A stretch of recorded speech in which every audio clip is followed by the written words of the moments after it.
അഭിഷേകവും നിന്റെ ശുശ്രൂഷയും ജീവനും തന്നെ ഇല്ലാതാക്കാൻ ശ്രമിക്കുന്ന ഒരു ശക്തിയാണ് ഇസബേലിന്റെ ആത്മാവ്. ദൈവത്തിന്റെ പരിശുദ്ധമായ നാമം വാഴ്ത്തപ്പെടുമാറാകട്ടെ. ഇന്ന് ഒരു വ്യത്യസ്തമായ സന്ദേശമായി നിങ്ങളുടെ അടുക്കൽ വരുവാൻ ഞാൻ ആഗ്രഹിക്കുന്നു. കഴിഞ്ഞ ദിവസങ്ങൾ ദൈവത്തിന്റെ ആത്മാവ് എന്നെ പഠിപ്പിച്ച, മനസ്സിലാക്കിയ ചില കാര്യങ്ങളാണ് ഞാൻ ഷെയർ ചെയ്യുന്നത്. നിങ്ങൾ ഈ വചനം കേൾക്കണം, അതിന്റെ റെഫറൻസുകൾ എഴുതിയെടുത്ത് വായിച്ച് ധ്യാനിച്ച് നിങ്ങൾ പ്രാർത്ഥിക്കണം. അത് നിങ്ങളുടെ ജീവിതത്തിൽ വലിയൊരു വ്യത്യാസം, വിടുതൽ കൊണ്ടുവരുമെന്ന് പൂർണ്ണമായി ഞാൻ വിശ്വസിക്കുന്നു. കഴിഞ്ഞ ദിവസം നിരാശയിൽ നിന്നുള്ള വിടുതൽ, ആ മെസ്സേജ് പലർക്കും വിടുതലായി, അനുഗ്രഹമായി എന്ന് എനിക്ക് മെസ്സേജ് ചെയ്തു. അതിനായി നന്ദി പറയുന്നു. ദൈവം തന്ന ഈ സന്ദേശം അന്ന് ഞാൻ നിങ്ങളോട് പറഞ്ഞതാണ്, ഇസബേലിനെ പറ്റി ഞാൻ സംസാരിക്കുമെന്ന്. ഇന്ന് ആ വിഷയമാണ് നിങ്ങളുമായി ഞാൻ പങ്കുവയ്ക്കാൻ ആഗ്രഹിക്കുന്നത്. ഇസബേലിനെ പറ്റി നാം പഠിക്കുകയാണെങ്കിൽ, സീദോന്യ രാജാവായ ഏത്ബാലിന്റെ മകളാണ് ഇസബേൽ. ഏത്ബാൽ ഒരു ബാൽ ആരാധകനാണ്, ഒരു ബാലിന്റെ പൂജകനാണ്. വേദപുസ്തകത്തിൽ 1 രാജാക്കന്മാർ 16-ാം അധ്യായം വായിക്കുമ്പോൾ 31-ാം വാക്യത്തിൽ ഏത്ബാലിന്റെ മകളായ സീദോന്യ രാജാവിന്റെ മകൾ ഇസബേലിനെ ആഹാബ് വിവാഹം കഴിച്ചു എന്ന് നാം കാണുന്നു. ഇസ്രയേലിന്റെ ദൈവവ്യവസ്ഥയുള്ള ദൈവജനത്തിന്റെ രാജാവ് ദൈവവ്യവസ്ഥ ഇല്ലാത്തവളുമായി വിവാഹം ചെയ്തു. തുടർന്ന് അങ്ങോട്ട് പല കാര്യങ്ങൾ നാം ചിന്തിക്കുമ്പോൾ ഇതിനെപ്പറ്റി വിശദമായി പറയുവാൻ ഞാൻ ആഗ്രഹിക്കുന്നു. എന്നെ കേൾക്കുന്ന പ്രിയപ്പെട്ടവരെ, വിവാഹം ദൈവമക്കൾ ദൈവിക വ്യവസ്ഥയ്ക്ക് കീഴ്പ്പെടാത്തവരുമായിട്ടുള്ള വിവാഹ ബന്ധത്തിൽ ഏർപ്പെടരുത്. അത് നിങ്ങൾക്കും കുടുംബത്തിനും നാശമുണ്ടാക്കും. എന്നെ കേൾക്കുന്ന പ്രിയമുള്ളവർ, ഇന്ന് രാത്രി വേദനയോട് ഞങ്ങളോട് പറയട്ടെ, ദൈവികമല്ലാത്ത ബന്ധങ്ങളിൽ കൈകോർക്കരുത്, ഇണയില്ല പിണ ചേരരുത്. ആഹാബ് ഇസബേലിനെ വിവാഹം കഴിച്ചതോടെ ഇസ്രയേൽ ദേശത്ത് അശേര പ്രതിഷ്ഠകളും ബാലിന്റെ പ്രതിഷ്ഠകളും ഉയർന്നു വന്നു. കാരണം ഇസബേലിന്റെ അർത്ഥം തന്നെ ബാലിനായി സമർപ്പിച്ച വിശുദ്ധ എന്നാണ്. അവളുടെ ജീവിതം അതിനുവേണ്ടി ഒഴിഞ്ഞു വെച്ചതാണ്. അവളുടെ പിതാവിന്റെ പേരിലും അവളുടെ പേരിലും ബാലുണ്ട്. ഇനി ശ്രദ്ധിക്കേണ്ടത്, ഞാൻ കഴിഞ്ഞ മെസ്സേജിലും പറഞ്ഞ കാര്യമാണ്, നാം കുഞ്ഞുങ്ങൾക്ക് പേരിടുമ്പോൾ വളരെ ശ്രദ്ധിക്കണം. ഓരോ പേരിനും ഓരോ അർത്ഥമുണ്ട്, ഓരോ സ്വഭാവമുണ്ട്. ഇസബേലിന്റെ ജീവിതത്തിൽ അവൾ പേര് പോലെ തന്നെ അവളുടെ ജീവിതം മുഴുവൻ അതിനുവേണ്ടി ഒഴിഞ്ഞു വെച്ചവളായിരുന്നു. അപ്പൊ ഒന്ന്, സീദോന്യ രാജാവിന്റെ മകളാണ് ഇസബേൽ. രണ്ടാമത്തെ കാര്യം, ഇസബേൽ ബാലിനെ ആരാധിക്കുന്നവളാണ്. 1 രാജാക്കന്മാർ 16-ാം അധ്യായത്തിൽ 32-ാമത്തെ വാക്യത്തിൽ അത് എഴുതിയിട്ടുണ്ട്. അവൾ ബാലിനെ സേവിക്കുന്നവളാണ്. കുടുംബമായി അവൾ ബാൽ ആരാധകരാണ്. മൂന്നാമത്തെ കാര്യം, അവളെ കുറിച്ച് വേദപുസ്തകം പറയുന്നത്, ദൈവദാസന്മാരെ, പ്രവാചകന്മാരെ കൊന്നൊടുക്കുന്നവളാണ്. 1 രാജാക്കന്മാർ 18-ാം അധ്യായം അതിന് 16-ാമത്തെ വാക്യത്തിൽ നമ്മൾ അത് കാണുന്നു. നോക്കുക, ഇസബേൽ ഇസ്രായേൽ വന്ന് അവളുടെ ആരാധനയ്ക്കും പരസംഗത്തിനും അവളുടെ ആഭിചാരത്തിനും വിരോധമായി നിൽക്കുന്ന ദൈവദാസന്മാരെ, അഭിഷിക്തന്മാരെ കൊന്നൊടുക്കുവാൻ അവൾ മുന്നിട്ട് നിന്നു. ഉപദ്യാവ് പറയുന്നത് ശ്രദ്ധിക്കണം.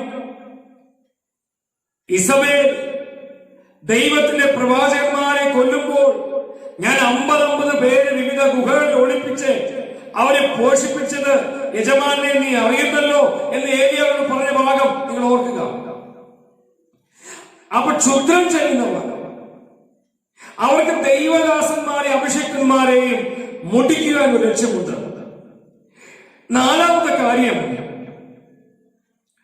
ബാലിന്റെയും ആശേരിന്റെയും പ്രവാചകന്മാരെ വീട്ടിൽ പോഷിപ്പിക്കുന്നവരാണ് ഇസബേൽ. അവളത് ആരാധിക്കുന്നത് മാത്രമല്ല, അതിനെ ആരാധിക്കുകയും അതിനുവേണ്ടി പ്രോത്സാഹിപ്പിക്കുകയും ചെയ്യുന്നവരെ വീട്ടിൽ സംരക്ഷണം കൊടുക്കുന്നവരാണ് ഇസബേൽ. ദൈവമൊക്കെ പ്രത്യേകം ശ്രദ്ധിക്കണം. ഒരു മനുഷ്യൻ ചതിയിൽപ്പെടുന്നത് എങ്ങനെയാണെന്ന്. ആഹാബ് വിവാഹ സമയത്ത് വ്യക്തമായ തീരുമാനം എടുത്തിരുന്നെങ്കിൽ ആ ദേശത്തിന് തന്നെ ഒരു വലിയ ആപത്തിൽ നിന്ന് വിടുതൽ ലഭിക്കുമായിരുന്നു. ഇവിടെ ഇസബേൽ ദൈവിക പ്രവാചകന്മാരും ദൈവിക പുരോഹിതന്മാരും ന്യായപാലനം ചെയ്യേണ്ട, ദേശത്തിന് നന്മയ്ക്ക് വേണ്ടി പ്രാർത്ഥിക്കേണ്ടവരെ ഒടുക്കിക്കളഞ്ഞ് ദൈവത്തിന് അഭിഷേകന്മാരെ നശിപ്പിക്കുന്നവരെ വീട്ടിൽ പാർപ്പിക്കുന്നവരാണ് ഇസബേൽ.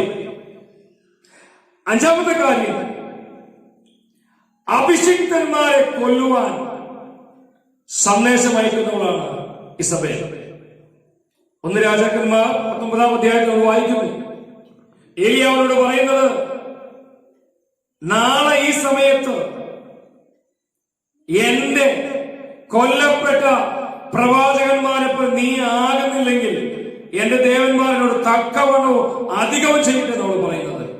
അത്രത്തോളം വൈരാഗ്യത്തോടെ അവരുടെ ആരാധന ചെയ്യുന്നതിന് വേണ്ടി നിൽക്കുന്ന ഒരു സ്ത്രീയാണ് ഇസബേൽ.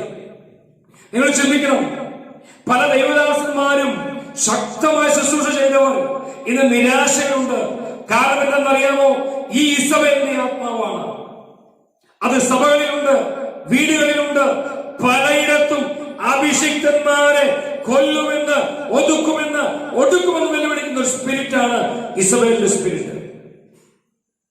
ഇനി മുന്നോട്ട് നമ്മൾ വായിക്കുമ്പോൾ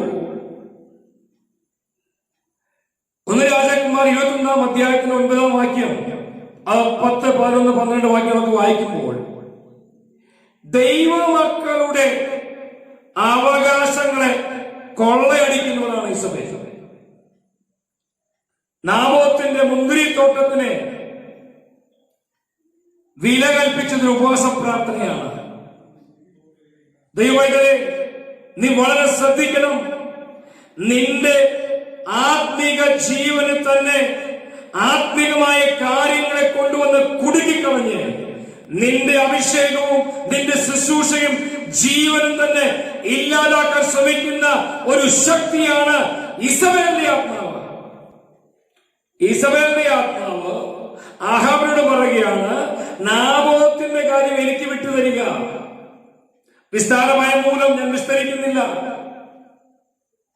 നാബോത്തിനെ ഒരു ഉപവാസ പ്രാർത്ഥന പ്രഖ്യാപിച്ച് മുഖ്യ പ്രവാചകനായി നാബോത്തിനെ വിളിച്ചു കയറ്റി അവനെതിരെ ദുഷ്പ്രചരണം നടത്തി ഒതുക്കിക്കളഞ്ഞവളാണ് ഇസബേൽ. ഇന്നും ഇത് നടക്കുന്നില്ലയോ? അതിന് പുറകിലുള്ള കാരണം ദൈവസഭയ്ക്കകത്ത് ഇസബേലിന്റെ ശക്തി വ്യാപരിക്കുന്നതാണ്. ആത്മാവിൽ ഇത് തിരിച്ചറിഞ്ഞ് അതിന്മേൽ ജയം കൊള്ളുന്നവർക്കായി ഞാൻ കർത്താവിനെ സ്തുതിക്കുന്നു. ദൈവങ്ങളെ, നാം വളരെയധികം ശ്രദ്ധിക്കണം. അടുത്ത കാര്യം നാം ശ്രദ്ധിക്കുന്നത് അധികാര ദുർവിനിയോഗം. 1 രാജാക്കന്മാർ 21-7-ാം വാക്യം വായിക്കുമ്പോൾ ഇസബേലിന്റെ അധികാര ദുർവിനിയോഗം നമ്മൾ കാണുന്നു. ഭരിക്കുന്നത് ആഹാബാണെങ്കിലും മുദ്ര വയ്ക്കുന്നത് ഇസബേലാണ്, കൽപ്പന എഴുതിക്കുന്നത് ഇസബേലാണ്. ഇന്നും എത്രയോ ഇടങ്ങളിൽ ഇതൊക്കെ നടക്കുന്നില്ലേ? രാജാവും കിരീടവും ആഹാബിനാണെങ്കിലും ആ ദേശത്ത് എന്ത് നടക്കണം എന്ത് നടക്കരുതെന്ന് തീരുമാനിക്കുന്ന ഇസബേലിന്റെ ആത്മാവ്. എന്നെ കേൾക്കുന്ന പ്രിയപ്പെട്ടവരെ, പ്രത്യേകിച്ച് കർത്താവിന്റെ അഭിഷക്തന്മാരെ, ഈ സന്ദേശം കേൾക്കുമ്പോൾ നിങ്ങളുടെ ജീവിതത്തിൽ എവിടെയെങ്കിലും ഇസബേലിന്റെ ആത്മാവ് ആത്മാവിനെ നിങ്ങൾ കണ്ടുമുട്ടിയിട്ടുണ്ടെങ്കിൽ ഇന്ന് അതിന് ഉടയ്ക്കുവാൻ ആത്മാവിൽ ഞാൻ ഉദ്ബോധിപ്പിക്കുന്നു. ഹല്ലേലൂയ. ഇസബേൽ അധികാര ദുർവിനിയോഗം ചെയ്യുന്നവൾ, നാബോത്തിന്റെ മുന്തിരിത്തോട്ടം തട്ടിയെടുക്കുവാൻ ഉപായങ്ങളെ കണ്ടെത്തിയവൾ, നാബോത്തിനെ ഇല്ലായ്മ ചെയ്തവൾ. അടുത്തത് 8ാമത്തെ കാര്യം, 1 രാജാക്കന്മാർ 21-ാം അധ്യായത്തിന്റെ 25-ാം വാക്യം വായിച്ചാൽ, ഭർത്താവായ ആഹാബിനെ, ഇസ്രായേലിന്റെ രാജാവിനെ ദുഷ്ടതയുടെ വഴിയിലേക്ക് വലിച്ചു കളഞ്ഞത് ഇസബേലാണ്. ഒരു സ്ത്രീ ഒരു ഭവനത്തിൽ വന്നു കയറിയാൽ അവളെ കുടുംബത്തിന് വിളക്കായി മാറണം, അനുഗ്രഹമായി മാറണം. എന്നാൽ ഇസബേൽ ഇസ്രായേലിൽ വന്നത് തന്നെ ആ ദേശത്തെ മുടിക്കുവാനാണ്. പ്രിയ ദൈവമേ, ചിലർ സഭയിൽ കടന്നു വരുന്നത് സഭയ്ക്ക് അനുഗ്രഹമായിരിക്കും, ചിലർ കടന്നു വരുന്നത് സഭയുടെ നാശത്തിനായിരിക്കാം. ഒരുപക്ഷെ ഇതുപോലൊരു അനുഭവത്തിലൂടെ കടന്നു പോകുന്നവരാണ് നിങ്ങളെങ്കിൽ ഇത് കേൾക്കുമ്പോൾ തന്നെ ആത്മാവിൽ ഈശോയുടെ ആത്മാവിനെ വ്യക്തിമാകട്ടെ. ഹല്ലേലൂയ. നിങ്ങളുടെ ജീവിതത്തിൽ വ്യത്യാസം ഉണ്ടാകണം. 9ാമത്തെ കാര്യം, ആ ദേശത്ത് പരസംഗവും ക്ഷുദ്രപ്രയോഗവും ശീലമാക്കിയവരാണ് ഈ സഭ. 2 രാജാക്കന്മാർ 9-ാം അധ്യായം 22-ാം വാക്യത്തിൽ യേഹൂ പറയുന്നു, നിന്റെ അമ്മയുടെ പരസംഗവും ക്ഷുദ്രപ്രയോഗവും വർദ്ധിക്കുമ്പോൾ ദേശത്ത് എന്ത് സമാധാനം. അവൾ ബാലിനെ ആരാധിക്കുക മാത്രമല്ല, ബാലിന്റെ പ്രവാചകരെ സംരക്ഷിക്കുക മാത്രമല്ല, ക്ഷുദ്രപ്രയോഗം ചെയ്യുന്നവൾ. അതുകൊണ്ടാണ് ഏലിയാവിനെതിരെ ക്ഷുദ്രപ്രയോഗം ചെയ്ത് അവൾ ആഗ്രഹിക്കുന്നത്, ഏലിയാവിന്റെ വായിലൂടെ ഏലിയാവ് സംസാരിച്ചത്, എനിക്ക് മരിച്ചാൽ മതി. എന്നെ കേൾക്കുന്ന പ്രിയപ്പെട്ട ദൈവമേ, എത്രയോ വട്ടം നീ മരണത്തെ പറ്റി സംസാരിച്ചു. ദൈവം നിന്നെ മരണത്തിനായിട്ടാണോ തിരഞ്ഞെടുത്തത്? ജീവന് വേണ്ടിയല്ലേ നിന്നെ തിരഞ്ഞെടുത്തത്?